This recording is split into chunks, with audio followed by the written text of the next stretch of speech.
Hi friends, I am Coderboy. Today we will learn about lists in Python. A list is like a box that can hold many things at once. A normal variable holds one value, but a list can hold many values together in one name. And the values stay in order. Let's see how it works. We write a list using square brackets. Inside the square brackets, we put the items. And each item is separated by a comma. Let's make a list of fruits. Clear the code and type fruits equals open square bracket, insert code apple, comma, code banana, comma, code cherry and close the square bracket. Now print the list, type print, open bracket, fruits, close bracket. Now click run and Python shows the whole list. Apple, banana, cherry. Great.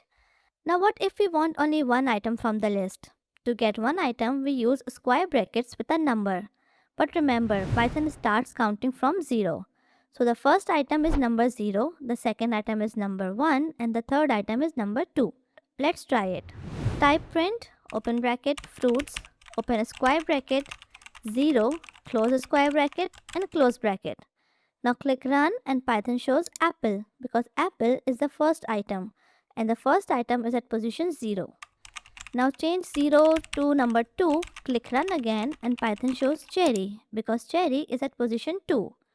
Now let's learn how to add a new item to a list. To add something at the end of a list, we use append. Append means add to the end. Let's add a new fruit. Type fruits dot append, open bracket, quote. We will add dates. Close the quote and close the bracket. Now print the list again, click run, and the list has 4 fruits apple, banana, cherry, and dates. That's great. Lists can grow when we need new items. Now here is something very useful. We can use a for loop to walk through a list. The loop visits each item one at a time. Type for loop in fruits and colon. Press enter and Python indents the next line. Now type print, open bracket, fruit, close bracket. Now click run and Python prints each fruit on its own line. Nice.